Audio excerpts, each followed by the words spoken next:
crying woman calls wrong number. Never imagined the stranger is a billionaire who falls for her. My ex-boyfriend. He dumped me, I suppose. Just sent me a pathetic text to end things. On top of that, I got fired from my job today. And I feel like I'm just fading away. She spoke into the phone in tears, begging for anyone to listen, but the stranger who picked up wasn't just kind. He was a billionaire hiding a secret that would shatter her world. When she finally walked into his mansion, she froze. Had she just stepped into a trap, or into the love she never saw coming? Before we continue this wonderful story, click subscribe, like and comment where you're watching from. I would be glad to know this story goes as far as Canada, all of the United States of America, Australia, Africa, and even the United Kingdom. So let me know where you're listening from. Now let's get back to the story.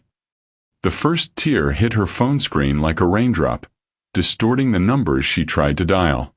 Anna's hands shook so violently that she almost hurled the phone across the room. Instead, she clutched it, pressing her knees to her chest on the sagging couch, staring at the lamp that had become her silent confessional. The glow cast her living room in a half-light that made everything look lonelier, like she was trapped in the waiting room of her own life. Her stomach twisted in a knot of humiliation. How had the day gone so catastrophically wrong? Losing her job was one thing. She had survived layoffs before. But the text message from Trevor, her boyfriend of 5 years, had been a finishing blow. It's not you, it's me. Actually, it's kind of you too. That kind of pettiness deserved to be framed in the Museum of Bad Breakups.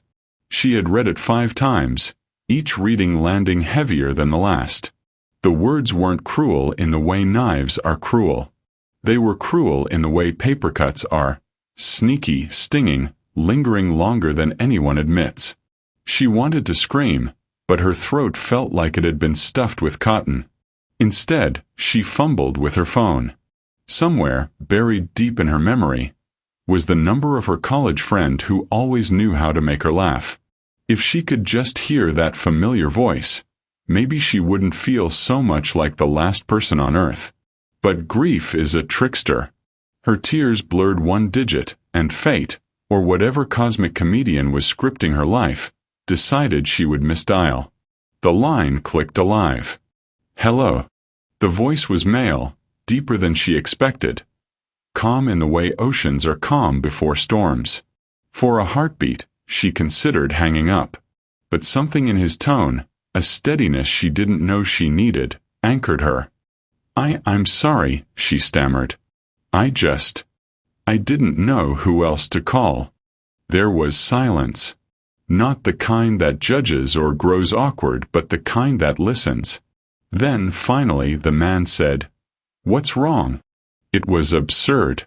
She didn't know this man. For all she knew, he could be some creep, a bored telemarketer, or worse. But the dam inside her had cracked. And once water finds a crack, it doesn't trickle, it floods. My boyfriend, I guess, he just left me. Texted me like a coward. And I lost my job today. And I feel like I'm disappearing. Her breath hitched. She hated herself for confessing to a stranger, for sounding pathetic, for being 30 years old and unraveling like a teenager after prom night. But the man didn't laugh. Didn't scoff. "I'm sorry," he said softly. "That's a hell of a day." The compassion in his tone caught her off guard.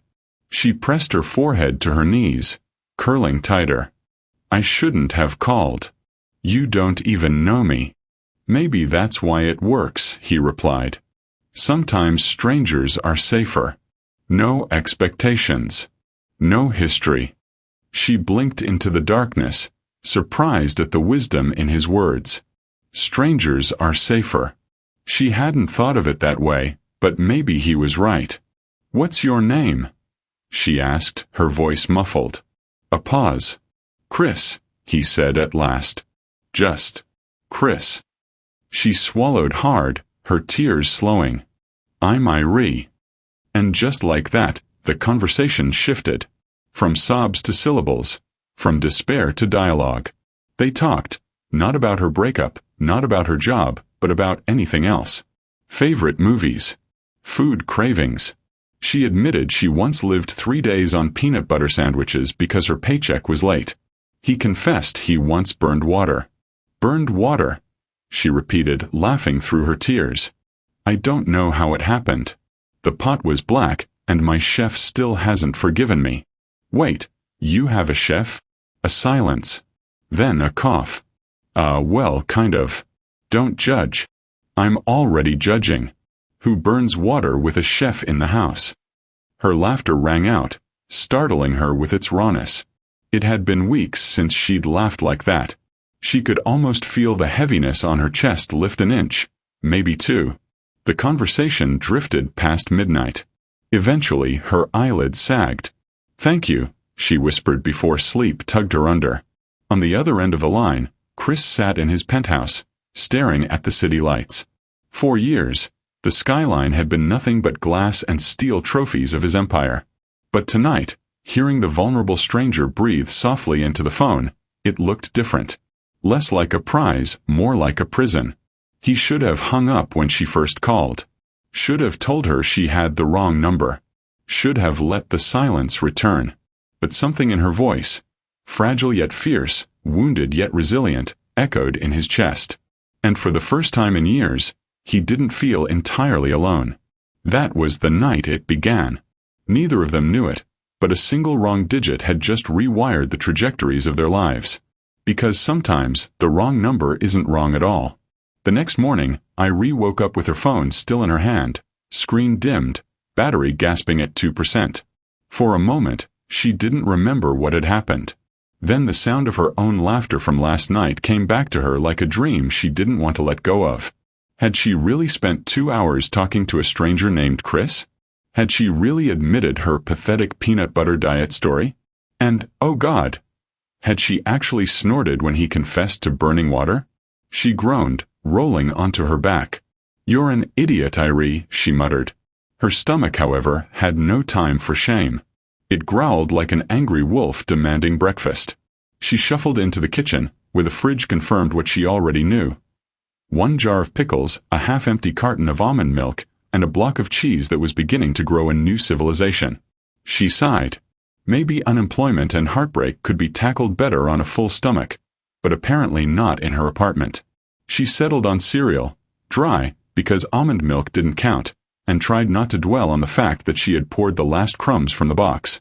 Her phone buzzed, startling her. A text from an unknown number appeared. Did you sleep at all? Or did you stay up rehearsing peanut butter recipes? See. Her face flushed. He texted her. That wasn't supposed to happen.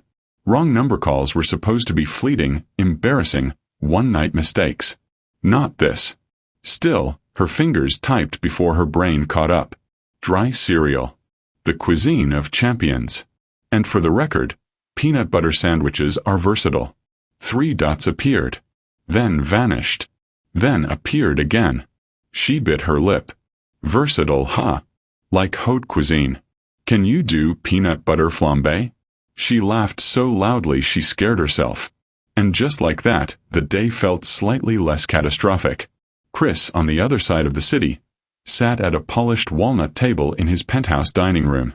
A silver tray of croissants, fruit, and freshly brewed coffee lay untouched in front of him. His chef, an actual Frenchman who took croissant layers as a matter of national pride, watched him expectantly. Not hungry? The chef asked, his accent thick. Chris waved him off. Later, Jean. Jean muttered something in French that Chris suspected translated loosely to "You Americans are insane" before retreating to the kitchen. Chris picked up his phone again, rereading Iree's reply. He wasn't used to this normalcy. Usually, his texts were transactional. Executives confirming meetings, investors circling like sharks, acquaintances pretending they wanted to catch up when they really wanted something else. But this, talking about peanut butter flambé at 9 in the morning? It was absurd. Absurd and strangely liberating. That evening, Iree debated with herself for a full hour before deciding not to call. It wasn't a good idea, she told herself. She didn't know this man. He could be a criminal. He could be an 80-year-old con artist in a nursing home. Or worse, he could be one of those men who owned parrots and made them say inappropriate things. But loneliness is louder than logic. And by 10 o'clock, her thumb hovered over his number. She pressed. The line clicked. Couldn't stay away, huh? Chris teased. Her cheeks heated. Don't flatter yourself. My Netflix froze. Oh, tragic. A modern crisis. What were you watching? A baking show. Which, ironically, made me think of you burning water. He groaned. Are you ever going to let me live that down? Not a chance. The laughter came easily this time, flowing like they'd known each other for years. They spoke about nothing and everything. The weirdness of job interviews, the awkwardness of online dating, the tragedy of soggy fries. Irie admitted she sometimes cried during commercials where puppies found homes. Chris confessed he once bought an entire set of expensive golf clubs and had never stepped foot on a golf course.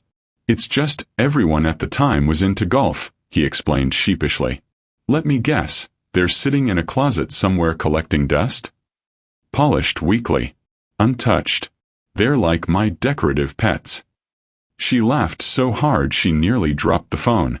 By the third night, their calls became a ritual. Irie stopped pretending she wasn't waiting for the clock to strike 10. Chris, meanwhile, canceled 2 dinners with business partners just so he could be home when the phone rang. On the 4th night, Irie asked, Why do you always sound so calm? Like nothing rattles you. Chris hesitated. He could tell her the truth, that he'd built an empire by learning to suppress every visible emotion, that silence had become his armor, that calm was the mask he wore to keep the world from realizing he was exhausted. But instead, he quipped, I practice yoga. Specifically, the corpse pose. You lie down and look dead. I'm an expert. She snorted. That's not yoga, that's Netflix binging. I stand corrected. And yet, when she laughed again, some of his tension eased. He hadn't lied entirely. He was practiced at looking dead inside.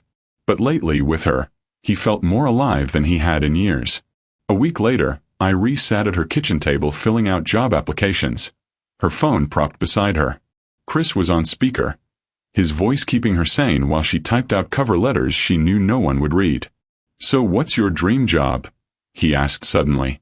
She paused, fingers hovering over the keys. Dream job. Yeah. If money wasn't an issue. If you didn't have to worry about rent, groceries, whatever.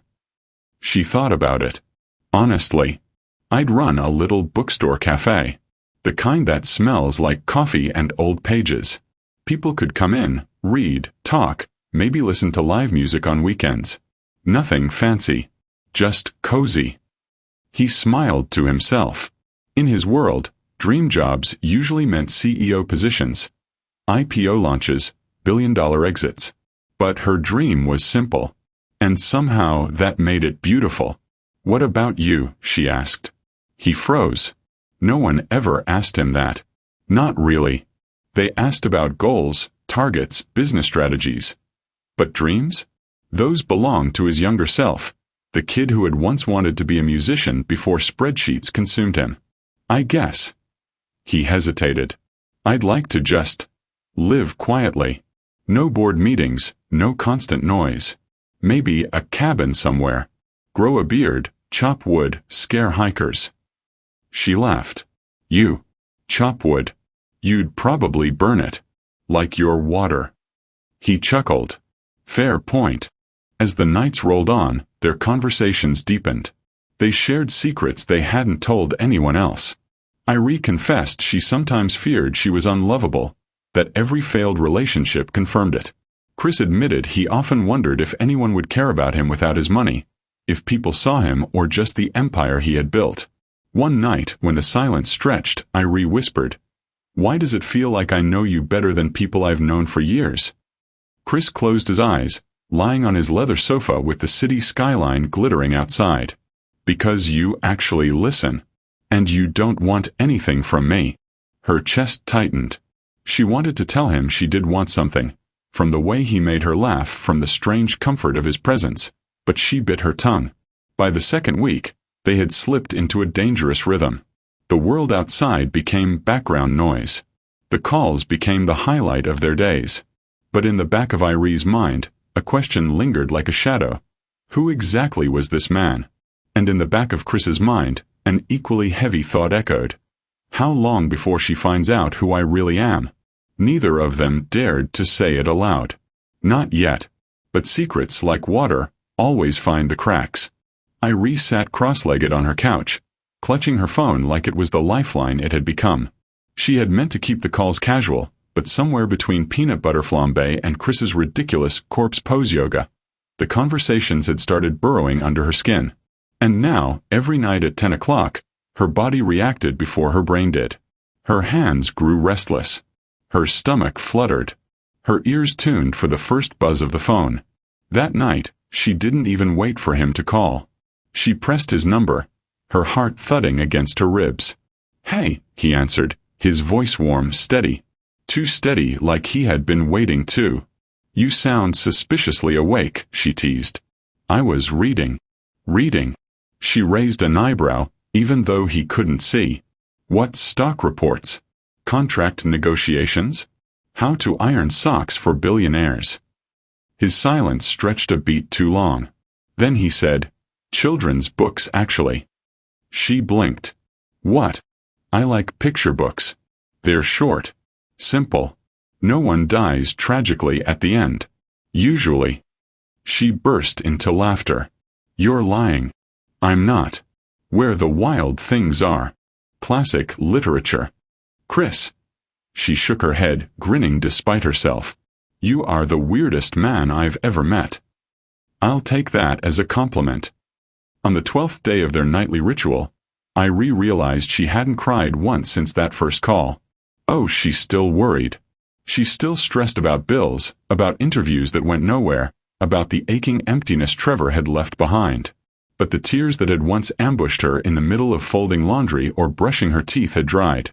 Chris's voice had a way of making her feel held, somehow, even across miles of distance.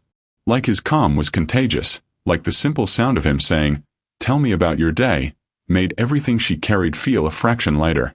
What unnerved her, though, was how badly she wanted more.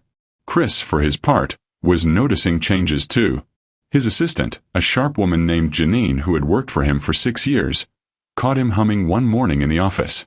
"Are you a humming?" she asked, narrowing her eyes. He froze. "No. You were humming." "Impossible." She crossed her arms. "You're not a hummer. You're a brooder. This is suspicious." He gave her a tight smile. "Maybe I'm evolving." She squinted but let it go. What he didn't tell her was that Irie's laugh had been stuck in his head all morning, looping like a melody he didn't know he'd been waiting for. By the 3rd week, they had developed a pattern. Casual banter, deeper confessions, moments of silence that somehow felt more intimate than words. One night, she said softly, "Do you ever get scared?" He paused. "Scared? Yeah. Of life. Of not being enough. Of being left behind." His throat tightened. He thought of his boardroom filled with men twice his age who still bowed to his strategies. He thought of the hollow parties he threw where people toasted to his success without looking him in the eye. He thought of how, despite all his power, he hadn't been touched, not truly touched, in years. "Yes," he admitted. "Every day." She exhaled like she'd been holding her breath. "Me too." They sat in that truth together, miles apart but strangely united. It wasn't all heavy confessions, though. Some nights, they traded absurd what-if scenarios. What if aliens landed tomorrow and asked for Earth's leader? Irie mused. Chris replied without hesitation. "Not it. Come on, you'd be perfect. You've got the deep voice, the calm demeanor. Aliens would totally respect you." "No thanks. You'd do better." "Me? Please." "I'd probably ask if they like peanut butter sandwiches." "Which is why you'd save humanity. Universal diplomacy through peanut butter." Other nights, their humor turned sharper. "You ever notice how people say, 'I'll let you go' at the end of phone calls?" Irie asked once. "Yeah. It's never about you. It's about them. Like, I'm bored now, so I'm setting you free, peasant. He laughed. The kind of laugh he didn't realize he'd been storing up for years. I'll never unhear that again. But for all their laughter, a shadow lurked between them. Irie didn't know who Chris really was. She didn't ask for details, not yet, but sometimes when he dodged a question, her chest tightened. Like the night she asked, "What do you do for work?" There was a pause. "Tech," he said vaguely. "Tech what?" "Tech support. Tech sales. Tech TikTok dances." He chuckled. The boring kind. She let it slide, but only because the way he said boring carried an exhaustion that tugged at her chest. One evening, Irie was sprawled on her couch, job applications strewn around her, when Chris's voice dropped into something softer. "Irie." "Yeah." "What if we met?" Her whole body froze. Meet. The word landed like a stone in her stomach. For weeks, their connection had been safe, cocooned in the anonymity of a phone call. Meeting meant reality. Meeting meant risk. She swallowed. "I don't know if that's a good idea." He didn't push. Just said, "Fair enough." But that night, long after their call ended, Irie lay awake, her heart racing at the thought of seeing his face. What if he wasn't who she imagined? What if he was nothing like the man she had grown to trust? What if he was everything? Meanwhile, Chris sat in his penthouse, staring at his reflection in the massive window overlooking the skyline. He had spent years building an empire, but in this moment, he felt like a coward. Why couldn't he just tell her the truth? That he wasn't just in tech. That his name was whispered in boardrooms across the globe. That his face had been in Forbes, though he rarely agreed to photographs. But he knew what would happen if she knew. Her tone would shift. The dynamic would change. Money always poisoned things. So he stayed silent. And yet, a voice inside him whispered that silence couldn't last forever. A week later, Irie's coworker at her temp job leaned over her desk, smirking as Irie quickly hid her phone. "Who's got you grinning like that?" The coworker teased. "No one." Hum. "That better not be some sugar daddy situation. You know how those end." Heat rushed to Irie's cheeks. "It's not like that." But as she sat back, staring at the unfinished spreadsheet on her computer, her coworker's words gnawed at her. What was this, really? Why didn't she know more about him? Why was she letting herself fall into something built entirely on late-night confessions with a man who could be anyone? That night, when Chris's number lit up her phone, her voice was tighter than usual. "You're hiding something," she blurted before she could stop herself. The silence that followed was deafening. Chris's chest constricted. He knew this moment would come. "Hiding," he said carefully. "Yes. You never tell me anything real. What if you're married? Or some creep? Why do you never tell me who you actually are?" His pulse thundered. He wanted to tell her everything. He wanted to say, "I'm Christopher Anderson. Billionaire. Lonely man. The stranger who hasn't stopped thinking about you since the first night you called." But fear clamped his mouth shut. It's not like that," he said, but it sounded weak even to him. Her sigh crackled through the phone, heavy with disappointment. Maybe this was a mistake. Before he could reply, the line went dead. And for the first time in weeks, Chris found himself staring at the empty silence, realizing just how much he had to lose. The silence stretched for days. For Irie, the quiet was suffocating. Nights that had once been brightened by laughter and absurd conversations now pressed down on her chest like a heavy blanket she couldn't kick off. She told herself it was for the best, that it was foolish to invest so much in a stranger who couldn't even tell her his last name. But that logic didn't help when 10 o'clock rolled around. Her thumb hovered over his number night after night, her chest aching with the absence of his voice. Instead, she threw herself into distractions. Job applications. Cooking experiments that ended in smoke alarms. Even half-hearted attempts at dating apps, though she deleted her profile after the first man opened with, "Netflix and chill?" Her apartment felt emptier than ever. Even the lamp, the silent witness to her meltdowns, seemed dimmer these days, as if mourning alongside her. Chris, meanwhile, was unraveling in a different way.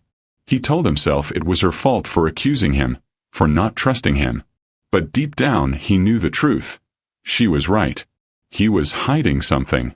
And his silence had cost him the only real connection he'd had in years. At work, he was sharper than usual, barking orders in meetings, dismissing ideas without hearing them out. His board members whispered behind his back. His assistant Janine gave him looks sharp enough to cut glass, but he didn't care. At night, however, when the city glittered outside his penthouse and his phone lay lifeless on the coffee table, the emptiness roared louder than ever. He considered calling her. God, he almost did a dozen times, but fear always stopped him. Fear that if he revealed the truth, she'd walk away for good. Fear that she'd only see the billionaire, not the man. And so he sat in his golden cage, drinking whiskey he didn't taste, staring at a skyline that mocked him with its brightness. By the end of the first week of silence, Irie tried to convince herself she was fine. She wasn't. She heard his voice in her head at the strangest moments. When a coworker joked about ironing socks, when a barista spelled her name wrong on a cup, when she saw a jar of peanut butter at the grocery store. Each reminder was a knife twist. Get over it, she muttered to herself while brushing her teeth one night. He's just a stranger. A voice. Nothing real. But her reflection in the mirror didn't look convinced. For Chris, the breaking point came at a gala. He had promised his investors he'd attend, plaster on his best charming smile, and schmooze with the city's elite. But halfway through the night, as champagne glasses clinked and empty conversations swirled around him, his chest felt like it was caving in. One woman laughed too loudly at a joke he hadn't made. Another man leaned in with false enthusiasm about a partnership opportunity. Chris smiled, nodded, and felt like he was suffocating. All he could think was how Irie would have mocked this event. She'd probably whisper sarcastic commentary in his ear about the woman wearing a chandelier as a necklace, or the man trying to one-up everyone with his yacht stories. She'd make him laugh, cut through the phoniness, remind him that life wasn't supposed to feel like a transaction. But she wasn't there. And for the first time in years, Christopher Anderson, the man who could buy anything, realized there was something he couldn't buy his way out of: loneliness. The second week dragged. Irie thought she was getting stronger. She even landed an interview at a publishing house. Though it was just for an assistant position, it still gave her a flicker of hope. She put on her best blouse, tamed her curls, and walked into the building like a soldier heading into battle. The interview went fine, though she wasn't sure if fine would be enough. When it ended, she stepped outside into the cool evening air, her nerves buzzing. And for one reckless moment, she reached for her phone. She wanted to tell Chris about it. Wanted to hear him tease her about overthinking. Wanted him to remind her she was worth more than she believed. Her finger hovered over his number. But she pulled back. No. He had made his choice. She shoved the phone into her purse and walked away, her chest tight. That same night, Chris sat in his office long past midnight. The city spread out before him like a board game he no longer wanted to play. His desk was littered with contracts, but he hadn't read a word. His mind kept circling back to her. You're hiding something. She was right. And the longer he stayed silent, the harder it became to imagine telling her the truth. But he couldn't let it end this way. Not when she had been the first person in years to make him feel human. He picked up a pen, grabbed a sheet of monogrammed stationery, and began to write. 2 weeks after the fight, Irie came home from another grueling temp shift to find a sleek black car parked outside her building. Her first instinct was to panic. Debt collectors didn't drive cars like that, did they? The driver, dressed in a crisp black suit, stepped out and held out an envelope with her name written in precise handwriting. For you, Miss Irie, he said before returning to the car. Her pulse pounded as she tore it open. Inside was a single note. Please meet me. One last time. See. Her breath caught. She read it 3 times, her heart racing faster each time. Curiosity and anger wrestled inside her. She should ignore it. She should tear it up, toss it in the trash, and walk away. But her hands wouldn't let go of the note. That night she lay awake, the envelope resting on her nightstand like a beacon. What if he really was a creep? What if this was dangerous? But what if it wasn't? What if he was exactly who she thought he was? the man whose voice had steadied her, whose laugh had healed cracks she didn't know could heal. Her lamp glowed softly beside her, as if urging her forward. And somewhere across the city, in a mansion large enough to swallow her entire apartment building, Chris paced by his window, waiting. The envelope sat on Iree's nightstand for 3 days, untouched but never ignored. Every time she reached for her phone, every time she walked past the lamp, her eyes drifted back to it. It wasn't just paper. It was temptation, curiosity, fear, and something deeper she didn't want to name. By the 4th day, she gave up pretending she could ignore it. She pulled the envelope into her lap, reread the words, and whispered into the empty room, "You're an idiot, Iree." Because she knew she was going. The car arrived exactly at 7 on Saturday evening. It was the kind of car you didn't see parked in her neighborhood. The paint gleamed like polished obsidian, the tires looked too clean to have ever touched a pothole, and the driver's uniform was sharper than anything in her own closet. He stepped out, opened the door, and inclined his head politely. "Miss Iree." Her heart pounded. She hesitated for a full 5 seconds before sliding into the back seat, clutching her bag like a shield. The leather seats swallowed her in comfort. She tried not to gasp when she noticed the small cooler stocked with sparkling water and chocolate. This is ridiculous, she thought, gripping her knees. As the car pulled away, her city, her familiar, gritty, imperfect city, blurred past the tinted windows. With every mile, the buildings grew taller, sleeker. By the time they passed the gates of a secluded neighborhood she didn't even know existed, Iree felt like she'd been transported into another universe. The car turned down a winding road lined with manicured hedges and fountains that sprayed water like synchronized dancers. Finally, it stopped in front of a mansion so sprawling it made her jaw drop. It wasn't a house. It was an estate. The kind of place that could hide an entire village in its hallways. Her first thought, this is a mistake. They've brought me to the wrong place. Her second, if this isn't a mistake, what the hell have I gotten myself into? The driver stepped out and opened her door. "This way, Mississippi." She froze on the driveway, staring up at the towering entrance. Marble steps gleamed in the soft glow of perfectly placed lights. 2 massive doors loomed ahead, the kind you only ever saw in movies about royalty or villains. She took a shaky breath and followed. Inside, the air smelled faintly of citrus and money. The foyer stretched so high she felt dizzy looking up. A chandelier glittered above her, casting rainbows across the polished floor. Every surface screamed wealth. Not just money, but the kind of wealth that had been curated, sculpted, displayed. She clutched her bag tighter. She didn't belong here. And then a voice. "Iree." She froze. It wasn't just the voice she'd come to know over weeks of whispered late-night conversations. It was the same tone, the same steady warmth that had carried her through heartbreak and hopelessness. She turned. And there he was. Christopher Anderson. She didn't know his last name yet, but she knew this was no ordinary man. His suit was tailored to perfection, his hair swept back, his eyes as piercing in person as they'd been in her imagination. For a moment, the room seemed to tilt. This couldn't be real. "You," she whispered. He nodded, a flicker of nervousness crossing his otherwise composed face. "It's me." Her knees wobbled. She gripped the strap of her bag like it might anchor her to the earth. All the images she'd conjured of him, a tired office worker, a quirky tech nerd, maybe even a widowed teacher, shattered. The man standing in front of her wasn't any of those things. He was power. Wealth.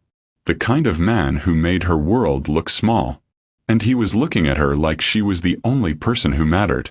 "I should go," she blurted, panic surging through her. Chris stepped forward quickly, his hands raised. "Please don't. I know this is a lot. And I should have told you sooner. But I didn't want this."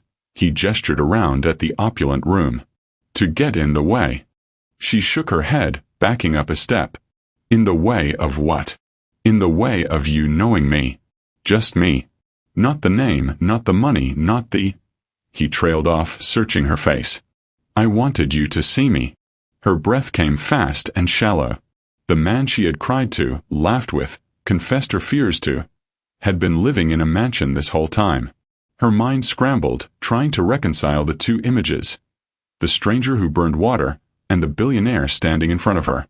"You lied to me," she whispered. His jaw tightened. "I never lied. I just didn't tell you everything." Her laugh was hollow. "That's a lie by omission, Chris." He flinched at the sharpness in her tone, but didn't look away. "I was afraid. Afraid that if I told you who I was, you'd hang up. That you'd stop seeing me the way you did." "And how did I see you?" she asked bitterly. "Like a man. Not a billionaire. Not a headline. Just a man." Her throat tightened. She wanted to scream at him, wanted to storm out, wanted to claw back the weeks she'd spent trusting him. But the truth, inconvenient and unrelenting, pressed against her chest. He hadn't been lying when he talked to her on those nights. His laughter had been real. His listening had been real. His voice had been real. And she had seen him. That was the problem. The silence stretched between them. The chandelier sparkled above as if mocking the tension below. Finally, Irie asked the question that had been circling in her mind since she stepped through the door. "Who are you, really?" He took a deep breath. "Christopher Anderson, founder of Anderson Analytics. Tech mogul, billionaire, all the ridiculous titles people throw at me. But that's not the person you know. The person you know is just Chris. The guy who can't cook. The guy who listens because he finally found someone worth listening to." Her pulse hammered. She wanted to believe him. God, she wanted to. But how could she trust that she wasn't just another secret he was keeping? Another complication in a world she didn't belong in. "Why me?" she asked, her voice cracking. He stepped closer, his eyes locking onto hers. "Because when you called, you didn't know who I was. You didn't want anything from me. You just needed someone. And for the first time in years I got to be that someone. Not the billionaire. Not the name. Just a man with a phone, listening." Her chest ached. She wanted to run, but her feet stayed rooted. She wanted to scream, but her voice faltered. Instead, tears welled in her eyes as the truth she'd been avoiding pushed its way forward. She had already fallen for him. And now she didn't know whether to forgive him or to hate him for it. Outside, the sleek black car idled in the driveway, waiting to take her home. Inside, two lives stood colliding. One built on survival, the other built on silence. And somewhere between them, a fragile bond trembled, threatening to break, or transform into something neither of them had ever dared to imagine. The silence in the mansion felt alive, like it had lungs of its own. Every tick of the antique clock on the wall seemed to pound against Irie's ribs. She stood in the middle of the grand foyer, her sneakers squeaking faintly against marble floors that probably cost more than her entire apartment. Chris didn't move closer. He just stood there, hands shoved into his pockets, his perfectly tailored suit at odds with the raw uncertainty in his eyes. Irie wrapped her arms around herself. Her voice trembled when she spoke. "Do you have any idea how insane this is? I thought you were. I don't know. A teacher, a nurse, a guy who lived in a crappy apartment with a leaky faucet like me. Not." She waved toward the glittering chandelier. "This." Chris exhaled slowly, his jaw tightening. "I know." She laughed bitterly. "You know. That's all you have to say. You let me bare my soul to you, about losing my job, about Trevor, about how I felt like I was disappearing. And the whole time, you were sitting on a damn throne of money." His expression softened, but he didn't flinch. "I wasn't sitting on a throne when you called, Irie. I was sitting alone in a penthouse, staring at a skyline that felt emptier than the room I was in. You think money changes that? You think this," he gestured around the mansion, "fills the silence?" Her chest constricted. She wanted to stay angry, but the way he said it, the weariness under the steel, made her falter. Still, she wasn't ready to let him off the hook. "You should have told me," she whispered. "I was afraid," he admitted. "Afraid that if I told you everything we had, the laughter, the honesty, it would vanish. I didn't want to be Christopher Anderson, billionaire, to you. I wanted to just be Chris, the guy who burned water and listened when you cried." Her throat tightened. She remembered that first night, the way his calm voice steadied her when she thought she was drowning. That had been real. She knew it. But so had the secrecy. She turned away from him, her sneakers squeaking again as she paced across the gleaming marble. Do you even hear yourself? You talk about honesty, but you've been living a double life with me. How can I trust you? Chris's voice dropped, almost pleading. Because you already did. You trusted me enough to keep calling. To laugh with me. To tell me your fears. Was any of that fake to you? Her chest ached. No. But it feels different now. You're different now. I'm not, he said firmly, stepping closer. This, he gestured to the towering staircase, the paintings, the endless shine. This is my world, but it's not who I am. Who I am is the man who sat up every night waiting for your call. The man who laughed when you teased me. The man who wanted to hear your voice more than anything else in the world. Her eyes burned. She wanted to believe him. God, she wanted to. But the gulf between them, the chasm of money, privilege, power, felt impossible to cross. You could buy and sell everything I've ever known, she whispered. His gaze softened. I don't want to buy anything. I just want you. The words hit her like a blow. She froze, her heart stuttering. He said it so simply, so plainly, like it wasn't insane. Her brain screamed at her. This is dangerous. He's too much. You'll never fit into this world. But her heart whispered back. He's the same man who listened when no one else did. The war inside her left her dizzy. To break the tension, she muttered. I feel like I walked into a Disney movie. You're the billionaire prince, and I'm the random woman who cries over job applications. Chris almost smiled. If this were Disney, there'd be a talking animal somewhere in here. Maybe a sarcastic butler parrot. Despite herself, a laugh escaped her lips. It was short, sharp, but it cut through some of the tension. He took a tentative step closer. Stay, he said softly. Just for tonight. If you hate me in the morning, I'll never bother you again. But give me this one chance, to show you that I'm the same man on the phone. The same Chris. Her stomach flipped. She wanted to run, but her feet stayed rooted. Stay. The word curled around her like a lure. She turned to the massive double doors, staring at the car still idling outside. Freedom waited there. Safety. Normalcy. But then she looked back at him, at the man whose voice had steadied her, whose laughter had made her forget her heartbreak, whose secrets had wounded her but whose eyes now looked so unbearably human. Her chest rose and fell as she whispered. One night. Relief washed over his face. One night. He led her deeper into the house, past hallways lined with art that looked too expensive to breathe near, past a library that made her knees weak, past a kitchen bigger than her entire apartment. She tried to take it all in, but her mind spun. She didn't belong here. Not among marble counters and chandeliers. Not among people who probably had staff to iron their shoelaces. Yet when he guided her into a smaller sitting room, dimly lit and cozy despite the grandeur, something shifted.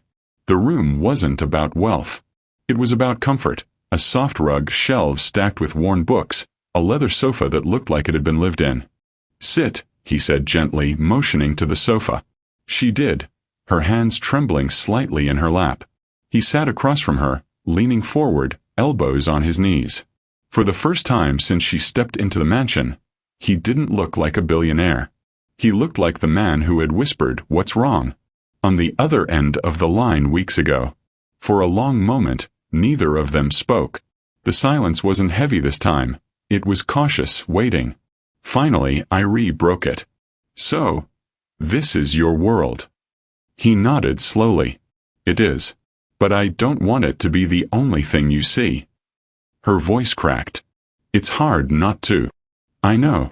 His gaze held hers. But Irie, when you called me that first night, you didn't see any of this. You just heard me.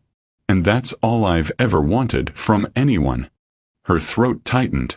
She hated that he made sense. She hated that he looked at her like she mattered. She hated that despite the secrets, despite the mansion, despite everything, she still wanted to believe him. The clock in the corner chimed softly. She jumped, nerves frayed. He smiled faintly. Stay for dinner. Nothing fancy. Just food. And we'll talk. No secrets, no walls. Just us. She hesitated. Do you even know how to cook? Not a clue. But I've got 5 kitchens. Probability says I should figure it out eventually. Her laugh burst out, startled and real. For a moment, the weight on her chest lifted. And in that moment, she realized she was already halfway to forgiving him. Not because he deserved it, but because she couldn't deny what her heart wanted. That night, as they sat across from each other at a table laden with takeout containers, because, as it turned out, even billionaires couldn't escape the allure of lo mein, something shifted. For the first time since the revelation, she saw him not as Christopher Anderson, the billionaire, but as Chris, the stranger who answered a wrong number, the man who listened when she cried, the man who made her laugh when she thought she'd forgotten how. And though the road ahead was jagged with secrets and fears, a fragile thread held between them. A thread strong enough, perhaps, to weave into something unbreakable. Dinner was not 5-star cuisine. It wasn't even 3-star. It was takeout lo mein, lukewarm egg rolls, and a fortune cookie that broke into crumbs before Irie could read it. But for some reason, it felt perfect. Chris sat across from her at the small round table in the cozier dining room, the one clearly not designed for hosting 50 politicians. His tie was gone, his sleeves rolled up, his posture looser than she'd ever seen. If she squinted, she could almost pretend this was normal. Almost. So, he said, picking up his chopsticks with a surprising amount of skill, what's your go-to fortune cookie wish? She raised an eyebrow. That's a thing. Of course it's a thing. You're supposed to wish while you crack it open. Otherwise, the fortune doesn't count. That's ridiculous. That's tradition, he corrected solemnly. Don't mock the cookie gods. Despite herself, she laughed. Fine. I'll play along. She picked up her cookie, closed her eyes and whispered a wish. The cookie snapped. She read the slip aloud. Your kindness will lead you to great opportunities. Chris smirked. See. Cookie gods approve. She rolled her eyes but tucked the slip into her pocket anyway. The conversation over dinner meandered like their late-night phone calls once had. They teased each other about food quirks. Chris admitted he hated olives. Irie confessed she thought pineapple on pizza was criminal. They debated which superhero would be the worst roommate. Batman, obviously, Irie said. Brooding in the corner while I'm trying to watch TV. No thanks. Excuse you, Batman pays rent on time. Batman doesn't pay rent. He lives in a cave. Chris chuckled, shaking his head. Fair point. It was easy, too easy to fall back into their rhythm. For moments at a time, Irie forgot about the chandelier glittering above or the fact that her sneakers squeaked embarrassingly against marble floors. For moments, it was just them. But every now and then, reality elbowed its way in. Like when a member of the staff appeared silently to clear dishes, their movements precise, their eyes politely averted. Irie stiffened, guilt burning her chest. She wasn't used to people serving her. She muttered a thank you, but the weight of it lingered. Chris noticed. You don't have to be uncomfortable, he said gently. She forced a smile. Easy for you to say. His jaw tightened, but he didn't argue. After dinner, he led her into the library. The moment Irie stepped inside, she stopped short. Floor-to-ceiling shelves stretched upward, ladders gliding smoothly on rails, books stacked in a spectrum of colors and textures. The air smelled like paper and polish. Her heart skipped. This is... Oh my God. Chris smiled faintly at her awe. I thought you might like it. Like it? I might never leave. You'd have to drag me out. She turned in a slow circle, drinking it all in. This is my dream. He watched her, warmth flickering in his eyes. Tell me about it again. Your bookstore cafe. Her throat tightened. She hadn't expected him to remember.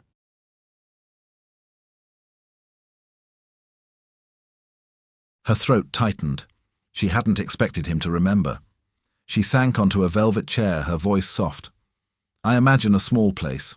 Shelves packed tight, coffee brewing all day. Music playing on weekends. A place where people can slow down, find something real. Chris leaned against the desk, arms folded, listening intently. It sounds perfect. She laughed softly. Perfect, but impossible. I don't have the money for rent, let alone inventory. And banks don't exactly throw loans at people who've been laid off twice in 5 years. He opened his mouth, but she shot him a sharp look. Don't you dare offer me money. His lips curved. I wasn't going to. You were. Maybe, he admitted, amused. She shook her head. See, this is what scares me. You could fix my problems with a snap of your fingers, but if you did, would anything still feel mine? Chris's expression sobered. I get it. You don't want to be saved. You want to build something yourself. Her eyes stung. She nodded. Exactly. He crossed the room and crouched beside her chair. His voice was low, steady. Then I won't save you, but I'll stand beside you while you save yourself. The sincerity in his eyes made her chest ache. Later, they sat by the fireplace. The crackle of flames filled the silence between them. Eerie curled into the corner of the sofa, clutching a throw pillow like armor. Chris sat at the other end, his body angled toward her, though he kept his distance. I still don't know if I can do this, she admitted quietly. His brow furrowed. Do what? Be part of your world. I mean, look at this place. She gestured to the grandeur around them. You live in palaces.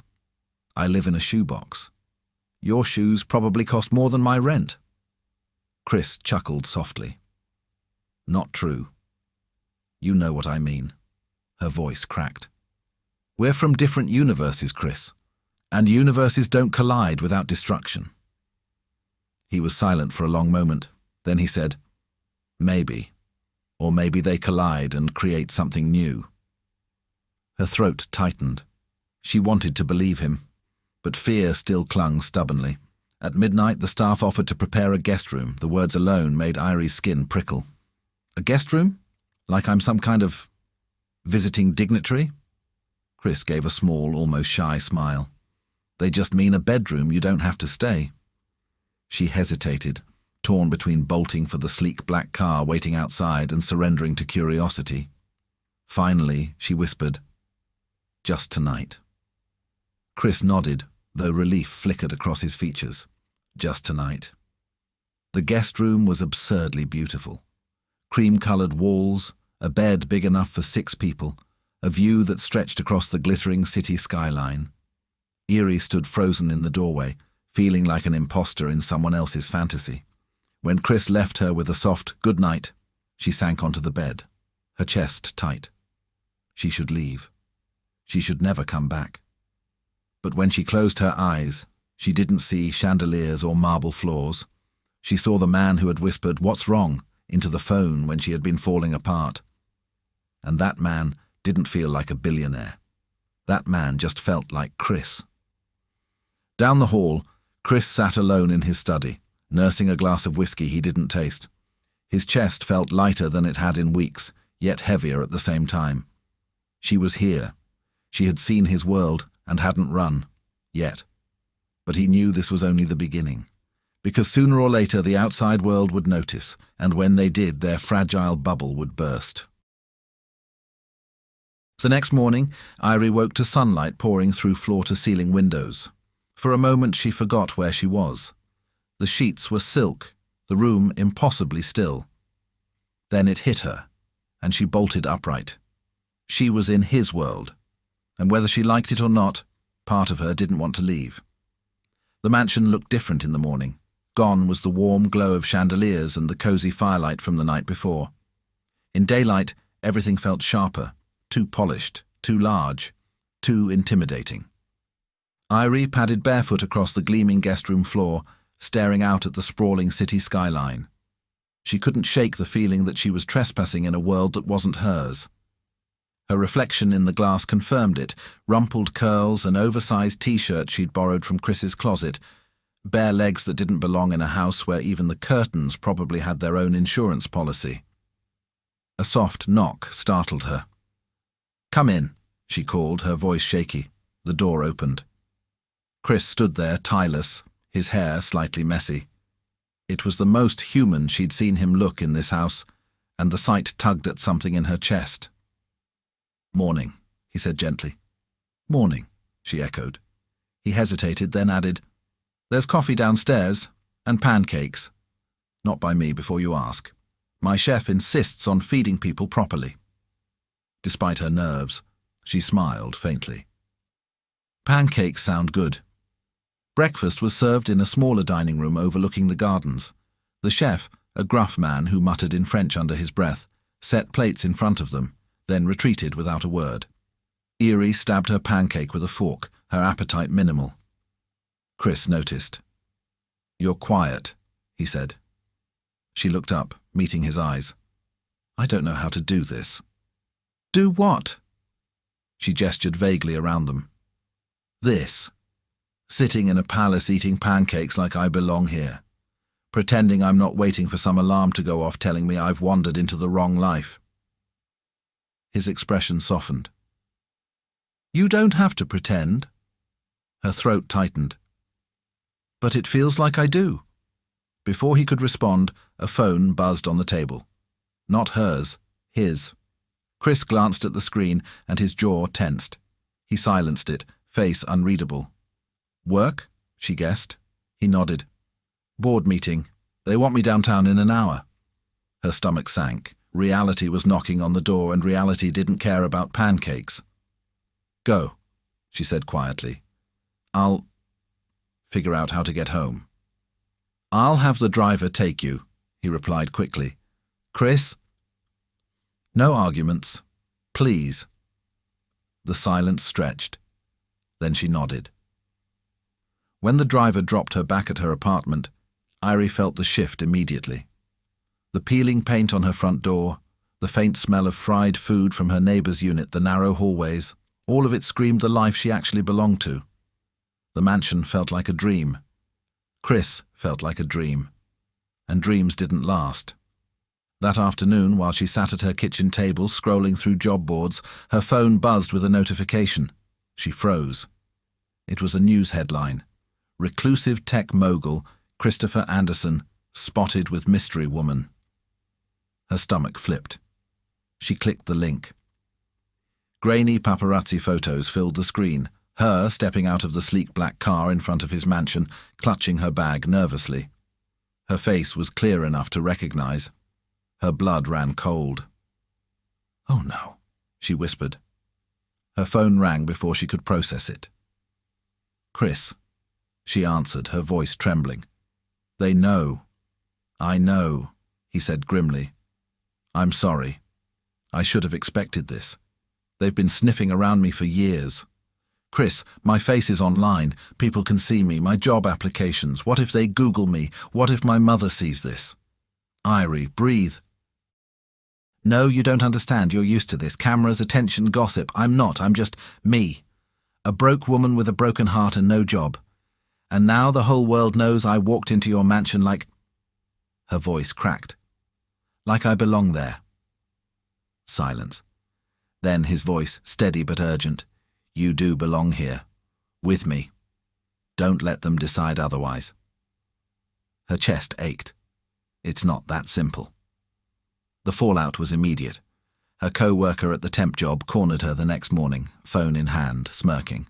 Well, no wonder you've been glowing. You bagged yourself a billionaire." "It's not like that," Irie muttered. "Sure it's not." The woman winked. "Tell him I'm single."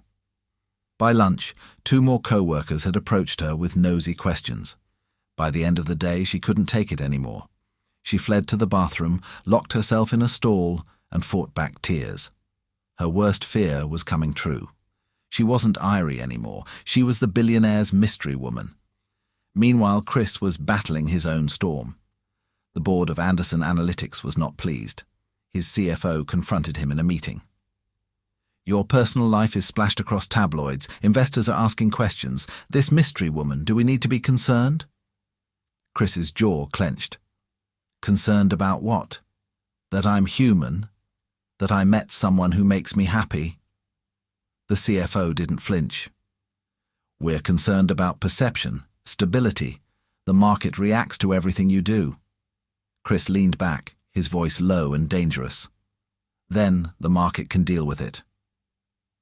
The room fell silent. That evening, Erie's phone buzzed again. This time, it was her mother. "Irie, what is this I'm seeing on the news? You with some white man in a suit? In a mansion? What's going on?" Irie pressed her hand to her forehead. "It's complicated, Mom." "Complicated how? Are you in trouble?" "No, She swallowed. "I'm okay. Really." Her mother sighed heavily. "You better be. Don't let some rich man use you up and throw you away, you hear me? We've seen enough of that in this family." Tears stung Irie's eyes. "I hear you." When the call ended, she collapsed onto the couch, the weight of judgment pressing down from all sides. That night, Chris called again. "Talk to me," he said gently. Her voice cracked. "I don't know if I can do this. Everyone's watching, everyone's talking. I don't know who I am anymore." "You're Irie," he said firmly. "The woman who made me laugh about ironing socks. The woman who dreams of a bookstore cafe. The woman who called me on the worst night of her life and saved me on mine." Her breath hitched. "You make it sound so easy." "It's not easy, it's brutal.